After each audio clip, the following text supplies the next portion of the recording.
everybody. Welcome back to the Healing for Hot Messes podcast, the place where magic, mindset, and mystery collide. I'm super excited to be joined here today by Julissa Andrade. Hoping I pronounced that correctly after my practicing. And Julissa is the visionary artist behind PaxPaints. You may have seen some of her work. I've shared her work before, or you may have just stumbled across it because you've had so many things that have gone absolutely bonkers online because your art style is just so beautiful and it's so distinctive. It's so funny because there's like certain pictures and things I'll see and I'm like, oh my gosh, I gotta tag her, and then I'll typically realize like, oh, it's one of her new paintings. I am just such a huge fan of your style and more importantly of your story. So welcome. Thank you. Thank you so much for having me. I'm so honored to be here and always love chatting with you. Yes, yeah. So, Julissa was actually one of our guest speakers from a former season of the Feral Self-Care Collective, which was amazing because you came in and did a junk journaling session with us, which was so awesome, so cool. Because I think doing art journaling or doing journaling is a really I mean, first of all, we all know therapeutic art is a thing and it's such a beautiful, powerful thing, but it's such a beautiful, powerful thing also to add into your spiritual practice. And so we really love to have you here. I noticed that you have a book out now. So did you want to tell us a little bit about Crafting Hope? Yes, yes. My story with art is that 6 years ago, I was involved in a car accident while on the job. And as a result of that car accident, I had visual difficulties and a lot of other struggles that I was dealing with. I was having a really hard time remembering my name, remembering my address, simple things like that, taking care of myself. And through all of that, I wanted a new way to express myself because I had previously been more of a writer, and especially more of an academic writer because I had just graduated college. And my plan was to go to graduate school. But with all of this happening, I had a hard time with reading dense text, writing all of that. And so I saw a cheap paint set at the store and I thought, hmm, why don't I try painting? Everybody always talks about therapeutic art, and I always thought, how is art therapeutic? You're just like moving pigment on a paper or canvas or whatever. And then I tried it, and alongside learning how to paint, I also was doing extensive vision therapy and neurorehabilitative therapy, and a lot of the exercises were very similar. For example, sometimes I would look at a shape and then simply have to recreate it from memory on a piece of paper. And that looked a lot to me, or felt a lot to me, like identifying value shapes when you're creating a color block for a painting. So I just fell absolutely in love with it. I noticed I was building my visual spatial skills again. But during this time, I had completely abandoned writing. I never thought I would write again, and I kind of had come to a place of acceptance that I would never write again. This is where my art journaling practice comes in. I had a friend encourage me to start art journaling. She sent me one that she made, and I started piecing together compositions on my page. I also took inspiration from some of my previous works of art. Sometimes I would take an old print, rip it apart, put it on the page, and organically through creating these pages, thinking about my own art, thinking about my voice, how my voice has developed in the past couple of years, I started writing again. And I did not expect that. I really did not. So I made this book as a basically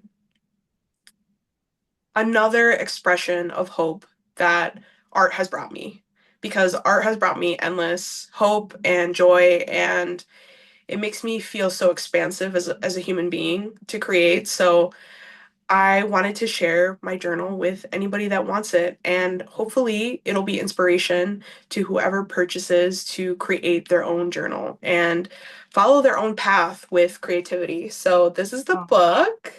oh, it's so beautiful. Thank you. I created a spread for the cover, and I have a spread on the back as well. So, I just love it. I'm just such a huge fan of all your work. You have such a distinctive style and such a distinctive color scheme, and also your story is very inspiring.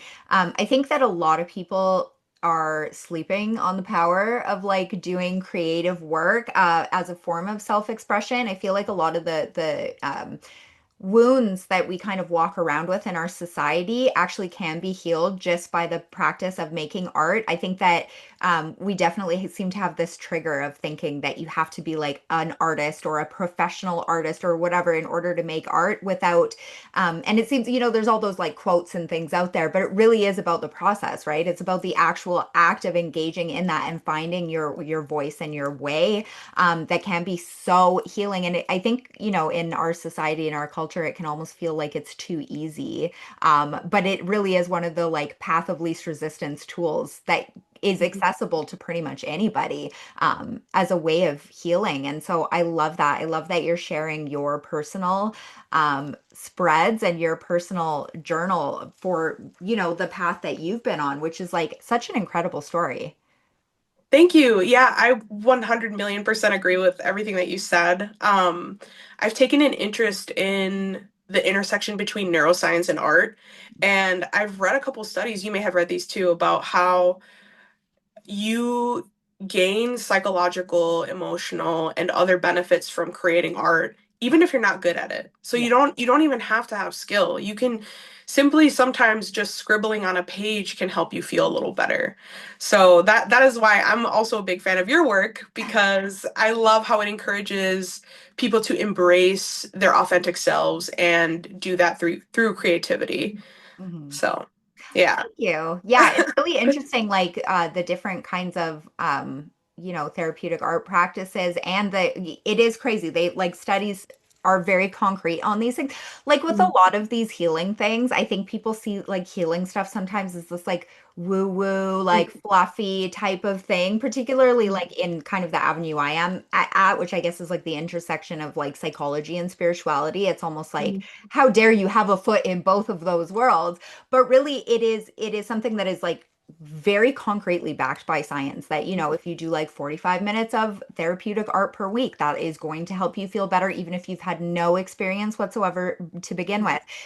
There's things like neurographic art, there's things Mhm. like so many different things that are truly amazing. And I think the reason why I am so into it is because, first of all, I have the big wound. Like a lot of us, like when I was young, I always wanted to be an artist, but I was like, I'm not good enough because I didn't approach it from a technical way of like, I've learned how to art this way and that way and the other, but I always used it as a form of self-expression and even did art therapy when I was, young and definitely going off the rails and things. So I've like experienced firsthand the power of it for not only like manifesting and being able to like really figure out how you're feeling on the inside. I feel like it's almost like an intuitive tool because you can sometimes see in your art, I don't know if you have this experience, but where you can see in your art when you externalize it, look at it after, you can see connections or things that maybe have been on your mind that you weren't consciously aware of. And that's always so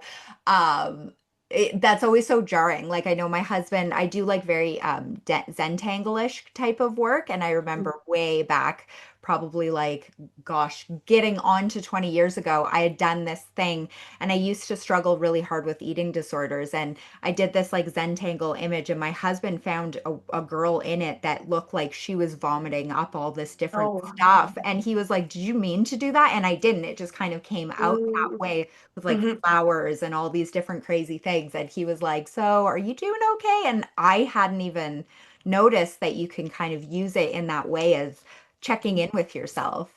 Hmm. Yeah, I totally I have a very similar experience, and I'm glad that you've used art to help you through all of these things. Um, it's I feel when I'm creating, I feel like I'm tapping into something else, Yeah. like I'm in some sort of trance, and you might feel similarly. You sometimes, even though you might have an illusion of control of what you're creating, you really don't in some ways. Yeah. Like there are also some things that jump out to me that I don't even realize. Like I didn't even realize that, and this actually came to me recently. I recently painted a woman holding a light in her hand, and she's she has her full color in her skin, but a lot of the figures in my work are ghost looking. Yeah. And I didn't even realize that, but it makes a lot of sense with like because I talk a lot about my work being very liminal and feeling like I'm trapped in kind of a liminal space with recovery of like, waiting to heal, but then feeling like I'm not healing. And, with healing journeys, they're so messy, they're non-linear, they're like, like Yeah. this. So, I didn't even realize that until recently. And it's so interesting what does come out, and it needs to come out for that Mhm. healing to happen, for the wound to be understood and be, I don't want to say repaired, but managed, I guess I should say, because I feel like with all of these journeys, like the wound is still there, but we learn from it and we utilize it to transmute it into something better. Absolutely. Oh my goodness. Yes, that's the perfect way to describe that, right? Like it really is something. It's so funny because I feel like all of us just live these like really messy lives, and we can feel like, why am I not getting it right? It's like, I mean, if 100% of the people are living messy lives, maybe that's the right way to live it. You just have to Yeah. kind of go through it and put your hands up sometimes and be like, okay, I guess I'm surrendering to what this is. So speaking of your art journey, I'm curious, did you that first time, like when you went and found those paints, like did you paint or do art before that, or was this kind of like a deepening of an existing gift that you have? Because you are so gifted. Like your work is very mythic and beautiful and dreamlike. Thank you so much. No, I had always kind of negated that part of myself because moving through um, my journey, I should say, before I started creating art, I really admired creatives Mhm. and loved art itself, like just looking at it and enjoying it and things like that. But I never made the jump to create myself. And I had a friend in college. She was in fine art and she would paint a lot and draw a lot and show me, and I would just admire, the ability to create such beautiful images. But I never let myself do it. And so after my injury, I had the time, I had the space, thankfully, and I finally felt like I had a big reason, I guess. Mhm. And you don't need a big reason, but I finally had the time and I needed something that I was untrained in because I had this issue of perfectionism. And actually getting into a painting practice really helped me with that because now I see the beauty and the humanity in imperfect art. Mhm. Um, so I actually did not have an art practice at all um, before I started about 6 years ago. Wow. Oh, that's incredible. And it's actually very inspiring because I just think your paintings are just so glorious and amazing. And so it's very, I think it's very encouraging. And if anybody is watching or listening to this right now, I'll have all of her links below so that you can go check out her work and you'll see what I'm talking about. It's very inspiring to know that in just that amount of time, you are able to not only like learn the technical skills to be able to paint how you do, which is just so stunning and so emotive and everything. But to be able to develop your own style, right? I think that your style is very unique, very distinctive. The color, like, can you tell us a little bit about your color scheme and how that factors into your journey and what you've been through? Yes, yes, I can. So I developed, as I mentioned earlier, I developed some visual issues from the brain injury that I sustained. And that included photophobia, which is essentially just light sensitivity. And I also developed visual static in my field of view. So basically, when I look at things, I see moving dots over them. And because of the photophobia, colors just look more bright to me. When I look at images, it's like the colors and the color shifts really jump out. And as a result of that, I've incorporated my experience with photophobia and visual static into my work. So the colors I use are very bright, and I try to make them jump out as much as I can with the process that I've developed over the years. And I use a lot of dots and sparkles in my work for that reason as well, to kind of emulate that experience of visual static. I also, specifically with the color palette itself, I use a lot of pinks and magentas and purples, because I think I mentioned this earlier as well, but my experience with recovery has been so multifaceted. As you may know, when you go through something that is life altering, it affects you in so many ways, psychologically, emotionally, in your relationships, in your self-perception, all of those things.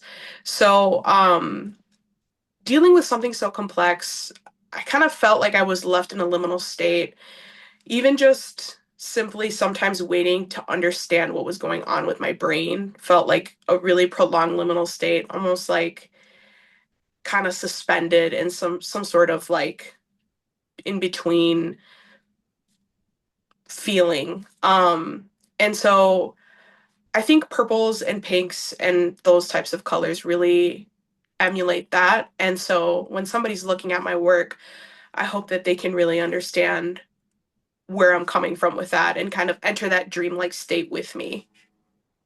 I think you're succeeding at that Thank for you. for sure. Because yeah, it really is just something. There's something just very dreamlike and beautiful. It's almost like walking into a different world, right? And even though all your paintings are so different and so unique, there is almost like it's got its own kind of visual universe, right? Whether it's the ones that are a little more teal and green, all your color schemes, I'm just like so obsessed with them.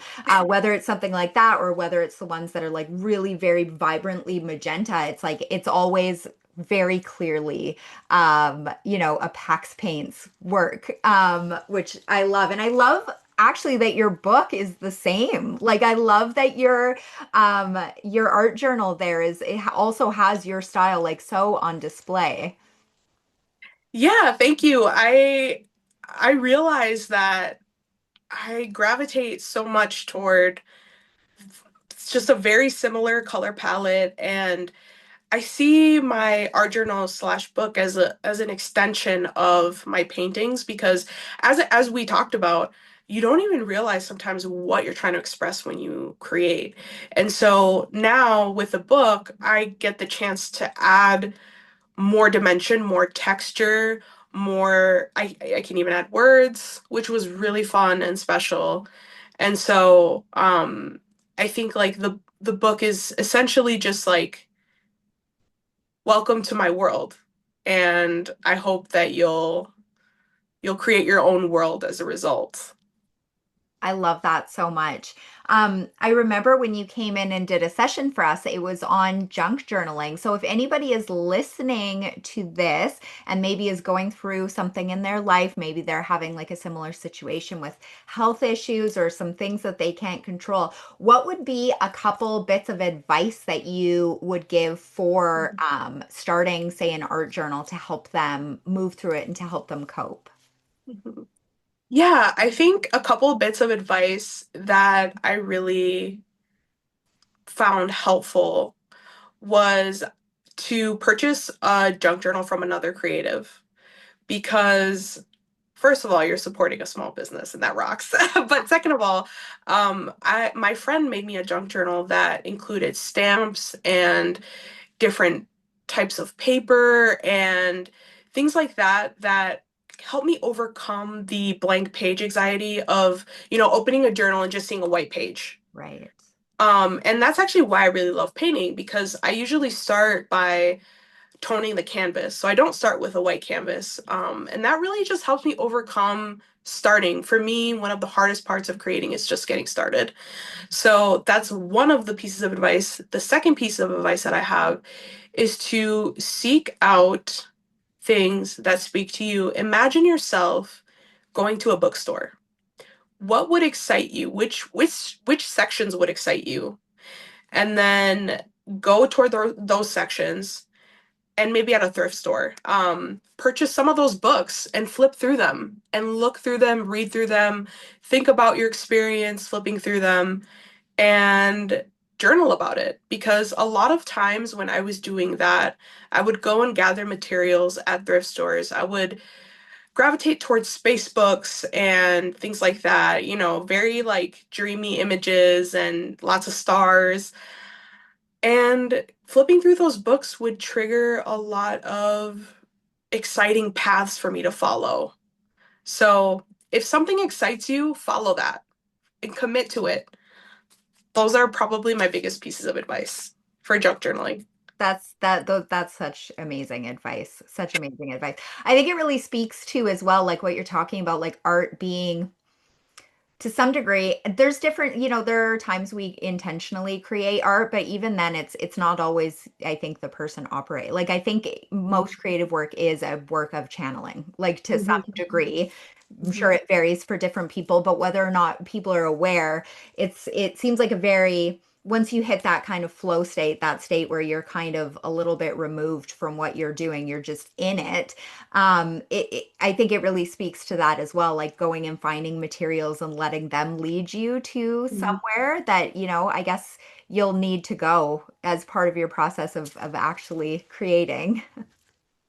Yeah, yeah. And I think like the other thing that I really love about art journaling slash junk journaling, whatever you want to call it, is that there's such beauty in the imperfection. Like, I really enjoy ripping my own prints or ripping from my sketchbook and putting things together to kind of invite you into the process with me to show that, I'm taking these materials from my own space. They're real tactile materials, and I just really love that about it because I think it's so important to connect, as we were talking about, with the wounds and things like that. I think it's so important to connect with each other and be vulnerable with each other. And I think vulnerability scares people. Mhm. But I think through our own imperfections, through the things that scare us the most, we can connect more genuinely and more deeply. And I think that's so important. Yeah, that's so true. That's so true. And that's one of the beautiful things about creativity and about artists like you is that, the rest of us kind of get to look at your world, and so I'm excited about your book for that reason because yeah, could you hold it up and just show us Yes. again? I'm Yes. sorry if you're listening to this on audio, you guys. You can also go find this on YouTube, and we will have a link in the description below. So where can people find this, your book? So this book is linked in my bio on Instagram. It is also available on my website, paxpaints.com, where you can get a pre-order. I am so excited about this, and I hope you'll consider checking it out. There is a Beautiful. page Oh, for each of my spreads. Sometimes I create paintings. So like this painting is one I created specifically for this spread. Sometimes I'll deconstruct prints. mhm. Some images are from art books that I have. Some some images are from stickers I found. I also use glitter in my books. Gorgeous. So Gorgeous. And you I'm were excited about it. writing again, so that must be really exciting for you as well. Can you tell us a little bit about that? Because that sounds like such a reclamation, especially after all these years, right? Yes, yes. So I, as I mentioned, I was not expecting to write again. I had given it up. I had accepted that, I probably won't return to my writing practice, but something about piecing together all of these pages, it's like it arrived to me in such a organic and meaningful way. Yeah. It's so hard for me to explain, but like it's almost like I was triggering memories through paging through old books and looking at like vintage illustrations and things like that. And okay, this is gonna sound wild, but it kind of felt like my old self pre-injury, my new self post-injury were like giving each other a hug and coming together, you know? Like Yeah. it felt like my voice was essentially like alchemizing Hmm. because it feels like I always had this desire to create, to be creative and draw and paint and things like that that I never tapped into. Now I was tapping into it, but I was also returning to the writing in a creative way. When I was writing before, I think I mentioned, but I was more of an academic writer. So as I was writing that sort of text, I always felt like I wanted to be more expressive and creative, but I always felt like I was avoiding that or negating that. Yeah. And so now that I can do that with full creative control, it's like it's really special. Yeah, so that sounds that it totally doesn't sound crazy at all because it sounds like an integration, right? Like I mean, we're kind of all about identity shifting around here. I think it's something that people do unconsciously, and one of the greatest things we can do is kind of grab the bull by the horns there when we're really intentionally shifting where our identity goes. But often what happens is like what you're saying, we end up somewhere so different than where we started. And I think there's something really beautiful about giving yourself a moment where you are able to kind of synthesize those old versions of yourself. And so I think, when you're writing a book, creating this book, that's such a perfect time for that to happen as well, right? Because it's sort of like a full circle moment. So you must be like, oh man, what an experience. Life really does come at you fast, eh? Mhm. It really does. It really does. Yeah, don't you know? It Yeah. does.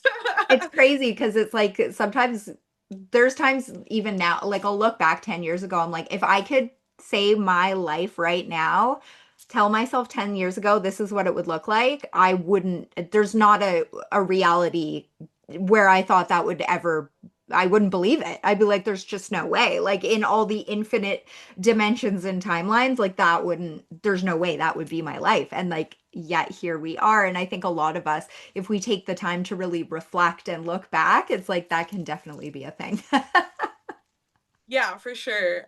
Is there like a big moment where you felt like you were integrating? Yeah, well, I mean, I feel like I'm in the process of it even currently right now, but like one thing that was really crazy was when I had my first book, um when I got my first book deal, that was such a crazy moment for me because I kind of grew up always wanting to be an actress or like a writer or an artist. Like I always was kind of into like a lot of that self-expression kind of stuff. But the way that I used to be, I didn't have any confidence. I was like so insecure, like all of that sort of stuff. And I was really like carrying that story of I want to do these things, but without actually putting any of the effort into trying to do those things because I was scared and I just thought there would be no way. So when I ended up getting my first book deal, which was manifested to some degree, it was such a crazy story how that happened was very unexpected. I remember like I wrote the whole thing and then it did the editing and then it came out and I remember really just being like, "Oh my God.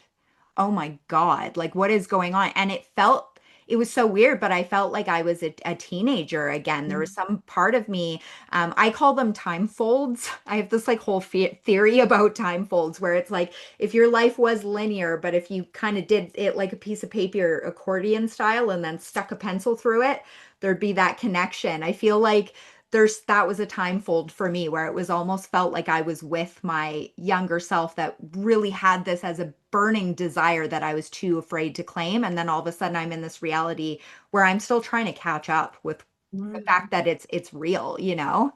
Mhm. Yeah, and that's really cool. I think your work itself is an integrative practice Yeah. because you seem to do all of those things Yeah. in your with your business Yeah. essentially, which is Yeah. cool. Yeah, well, I'm like, do you do human, are you interested in human design at all? I'm just learning about it. I haven't Girl, then gotten into it. send me your details after. I'll help. Okay, I will.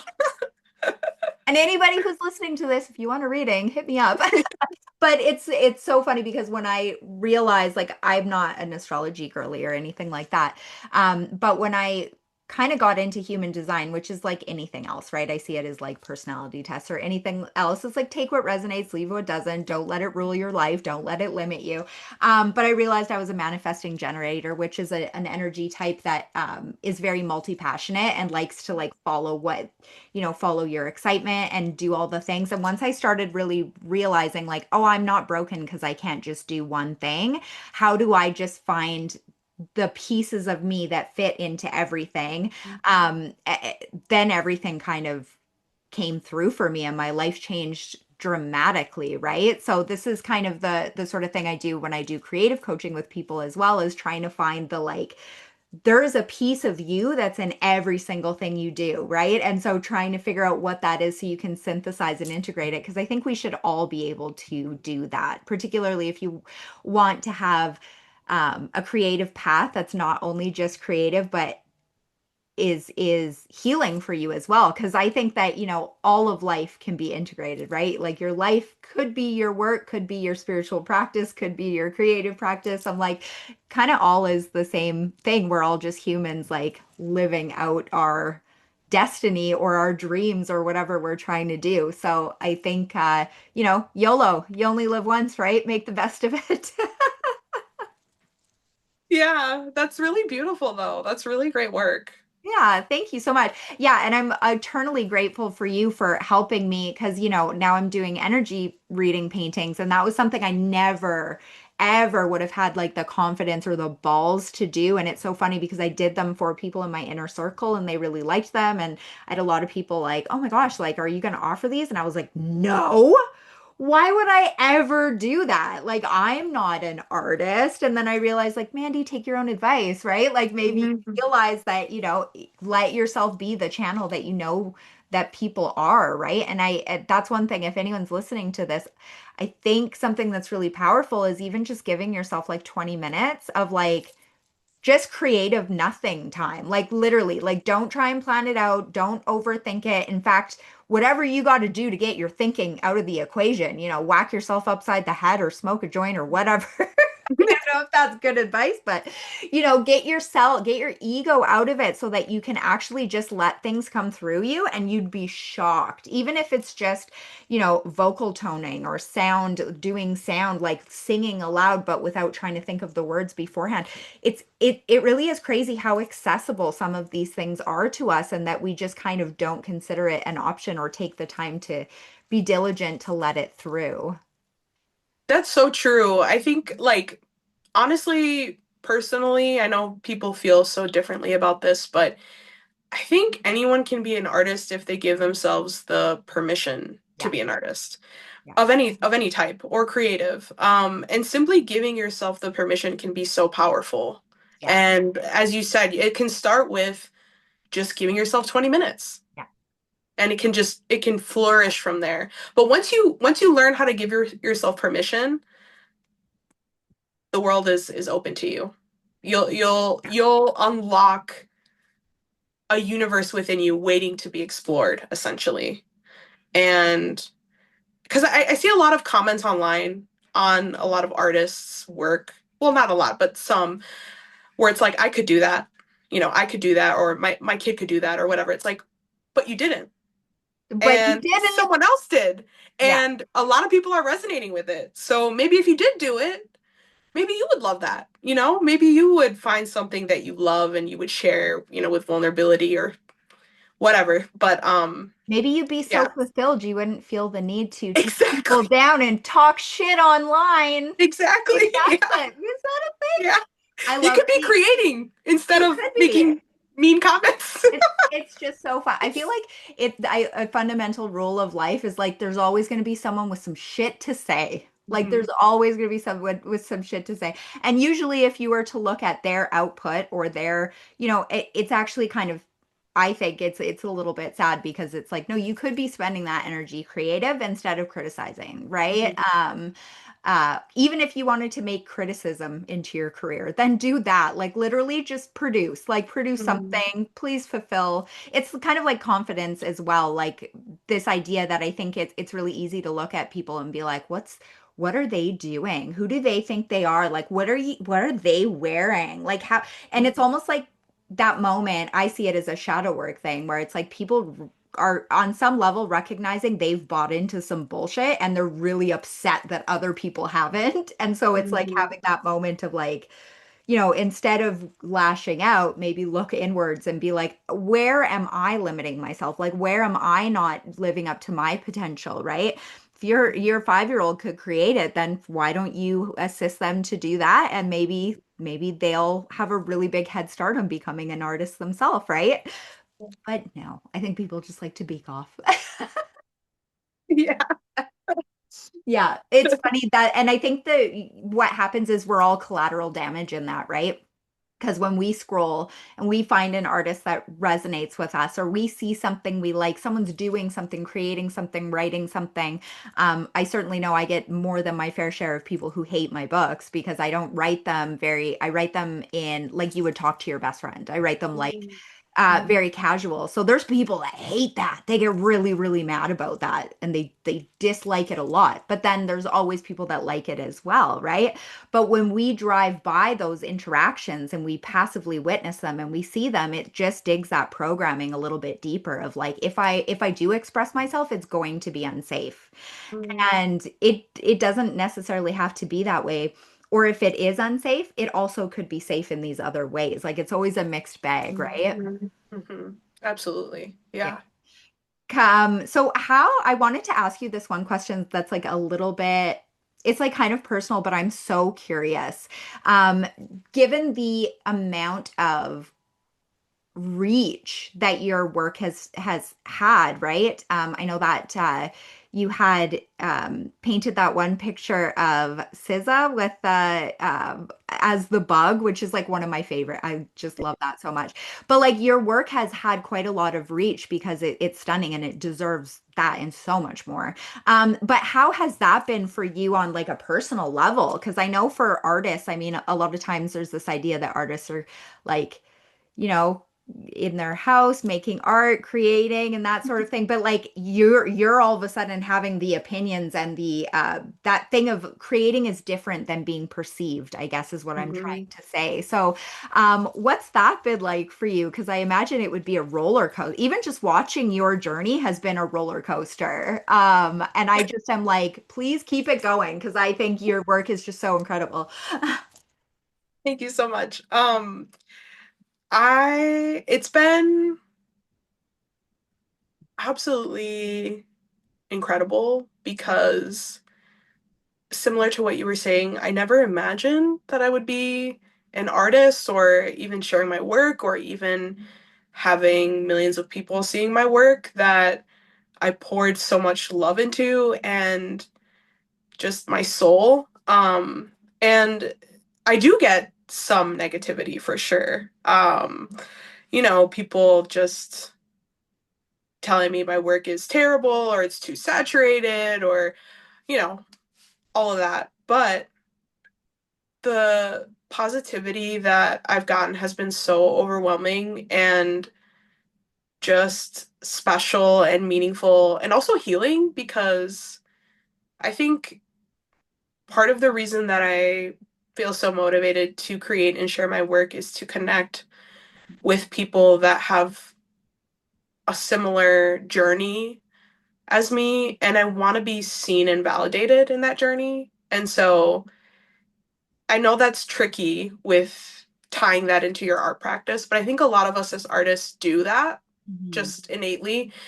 And it's so motivating to just have so much love come my way. Yeah, it's just extremely emotional for me because I really love painting so much. Like it could bring me to tears how much I love to paint. And to see that connect with people is it's just really special. Um, and yeah, I'm just eternally grateful for being able to share my work with so many people and to be vulnerable in the way that I have been and to just receive so much support for it. I feel as though a lot of the times when I am scared to share something or hesitant to share something, it seems to be that that's when it reaches more people. Totally. So I hope in my answer, I can encourage somebody to Yeah. share because it's scary, it's terrifying, and I still feel that way. You know, a lot of people tell me like, "Whoa, you're so brave, you're so strong, you keep going and you share so vulnerably." And it's like, but I still feel scared too, you know? Like I still feel terrified sometimes, but I try to focus on how sharing authentically and vulnerably has connected me to so many people that support my journey and understand me and find value in the story that I'm telling. And it's just so deeply fulfilling. So I hope that in my response, I can encourage somebody to take that step if they've been wanting to take that step, because it can be so fulfilling, even though it can be so scary. But sometimes the scary thing to do is the good thing. So. Absolutely. I love your answer for that. For like I love that because it's always the things you're scared the most scared of that does resonate the most, and it's almost like we have this piece of us inside that knows like and maybe isn't ready for the floodgates of what that would look like, feel like, because it is about vulnerability, right? It's funny when I do creative coaching with people, one of the things that I ask people when they're have that like wound of like afraid to be seen, afraid to express themselves. It's like, what are you like the most afraid of someone finding out about you, or that they'll hear about you or about your process or something? Usually somewhere in there is like so much humanity, right? It's like not, it's like where the creativity meets the actual person behind it, because it's like, again, people are channels. And so that's what makes art so important and so beautiful. It's like it's this beautiful thing that runs through you and becomes tinged with your own unique essence. And it's like that's why nobody's ever going to do it like you. That's why there Mhm. can be, you know, 500 rock bands, but they're all going to be different in their own unique way. And some are going to resonate more than others. And it's not like, just because this other rock band exists doesn't mean that your rock band has no value, because a lot of people also have that, oh, but everyone's doing it Mhm. mentality. And it's like, but nobody's doing it like you. It has not come through Mhm. your channel yet. And that's the magic. That's the essence. So I love your answer to that. I have a bit of a follow-up question. You mentioned like people that are going through similar things. Like, have you had those interactions? I'm sure you have, where other people have gone through like a similar brain injury or some sort of experience that they thought, kind of ruined the way they thought their life was going to Mhm. work, but it really built this new version that might even be more authentic and more aligned. Like, have you had that before? Yes, yes. I've found a lot of people that have experienced a brain injury and then turned to art to help express and move through it and help with the journey. And that's been so special to talk to other artists that understand, you know, what the journey looks like and how it feels. And I've actually found a mentor that went through a very, very similar journey, but had an art practice before and went to graduate school for arts and, is more tapped into the formal art world, I'll say. So that's been really, really cool and really special. Shout out to Charlie Myers, who's a friend of mine. But I've also had some people reach out and say, I had no words or way to express what I was going through, but your work helped me find the way to express to my physicians what I was going through. Yeah. And that helped me get a diagnosis, which to me is so Yeah. special because I waited years to get my diagnosis. I was stuck in a like waiting for approval and things like that with insurance. And so that period of time where I had no idea what was going on was really, really difficult for me. Very, very difficult. So to be able to help somebody with that through my art is just so deeply meaningful to me.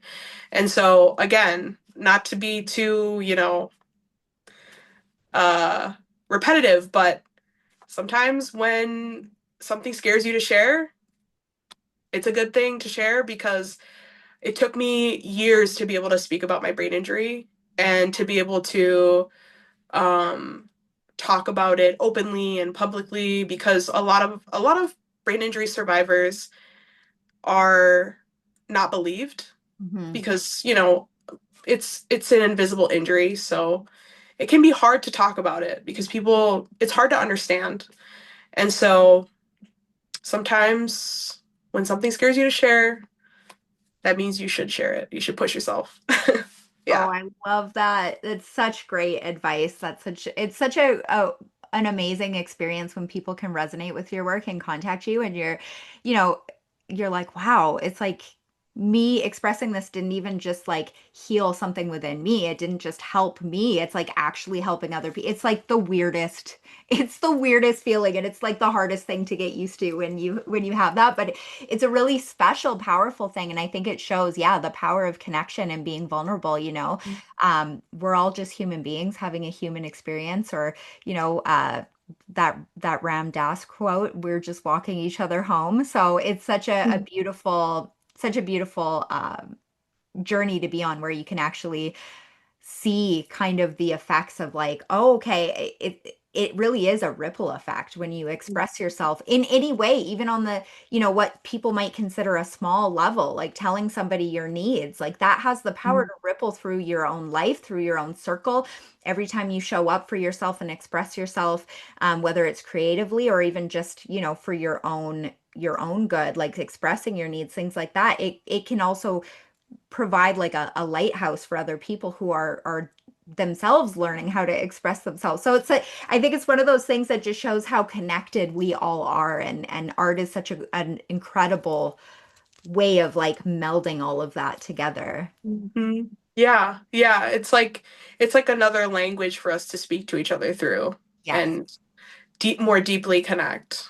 Oh yeah, it's so much better than actual language too, right? Yeah. It's like our subconscious and our spirit, like we don't talk in like words, and there's so much, did you mean this? Did you say that? Did you whatever? Whereas like art is just so every person that witnesses the same piece of art might have something different that connects to them or some different takeaway, or it might make them invoke a different emotion. And that's like actual magic. Like that's actually Mhm. like such an incredible thing. Yeah, and even like kind of going like taking what you're saying, even if it's a negative thing, Yeah. because I've had a painting that was very controversial, and it was actually of an anglerfish. Hmm. Um, that was rising to the surface toward the light and was passing away. And I made my own artistic interpretation of it. And people were very angry. That some people accused me of exploiting the anglerfish. Some people accused me of romanticizing death. Some people told me that I was what was the word? Depraved. That I was sick. Yes. And Over a as fish. an artist, yes, as an Are the people artist, okay? they were very angry. I think Um, that's how I found you, was that went so viral. And I think oh, really? I think that's how I found your work. And then I found all of your work and I was like, okay, obsessed. But that was such a beautiful, very emotive that Thank piece. you. Yeah, I saw the fish and, I'm a human, so I interpret this through my own perspective. I saw the fish moving toward the light, a fish that I know to be a creature that lives in the dark. And with my photosensitivity, I actually live most of my life at night because it's easier for me to control the light and to be I'll be less overstimulated if I can work at night versus during the day. And so I related to the fish because in my mind it was a fish moving toward the light, seeing its beauty in its last moments, embracing the difficulty of that journey, but also still seeing the beauty in it. And it was just such a powerful image to me. And so I interpreted it through my own artistic lens, but people were very angry. And as an artist, if I made you feel something, that's okay, even if it's a negative thing, you know? I made you think. I made you think about the context of, the fish coming up. It can bring up environmental concerns. Maybe there's something going on in the deep sea. It brings up like the experience of the fish itself. Like there's so many different dimensions that you can think of it from. But even though people were really angry about it and all of that, I'm still glad that it made people think and feel, Yeah. because I know that's tricky nowadays. I think um a lot of the time it's easy to just be numb and just scroll. Yeah. Absolutely. That's a huge change I've seen in the last like even since like 2019, like the difference in like behavior. And I think a lot of people are just like tapped out. Like, oh my, there's so much emotional manipulation. Don't even get me started on that, but there's so much like emotional manipulation by design built into those platforms and everything that yes, it is hard. And so yeah, having people connect to a moment that was happening that was so beautiful. It's unhinged in the worst possible way. You know, I love unhinged, but like that people would say you're depraved. Like it was a beautiful work of art that I think honored a beautiful moment that kind of captivated all of us at that Mhm. moment, right? And so I can't believe, I don't know, people never cease to surprise me with their fuckery and their dumbassery. Not not to be judgmental, but I'm judging. I'm right there with you. Right? Oh my God. That's so funny. Okay, well, I wanted to ask you one last question here. And I usually finish off by asking about aliens or cryptids or something like that. But for you, I actually wanted to ask you about Arachne because yes, there's that theme. So, um, seriously, you guys, if you're listening to this or watching this, go check out her work. I am telling you, you need to just go do that. It is required reading, and all of your links will be in the description. So you make sure you do that. But there is like a clear motif. Like your work is very mythic, I find, no matter what, like the animals you use, just the positioning, even like the painting that you have recently done of the woman holding the light. Mhm. Um, it's very it's just very mythic. And there's that recurring motif or theme of Arachne. And I know you said that you felt a connection with her story. So I'd love to Mhm. just ask you about that because I know there's a lot of people who listen to this who are witchy, who are spiritual, who would be very interested in hearing about that. Yes, so I absolutely adore Arachne. I see her as a truth teller. Mhm. I think that in her competition with Athena and her weaving of the tapestry, her audacity to essentially expose the god's folly, um, I see a hero. And so I love her story. And so for anyone who's listening who is not familiar with the myth of Arachne, she was a expert weaver. She weaved beautiful tapestries and she knew it. She talked about that with the townsfolk, and word got around and Athena challenged Arachne to a weaving competition. Arachne weaved a tapestry exposing the god's folly, and Athena was so angry that she cursed Arachne to be a spider, turned her into a spider, and told her that she was going to now weave her webs as a spider. And she's seen as sort of a villain by some people, but I see her as a hero because I think she had the audacity to put her humanity, her perspective into her work, into her art, and she knew she was a great artist. And some people see that as villainous, but I don't. I think she's awesome.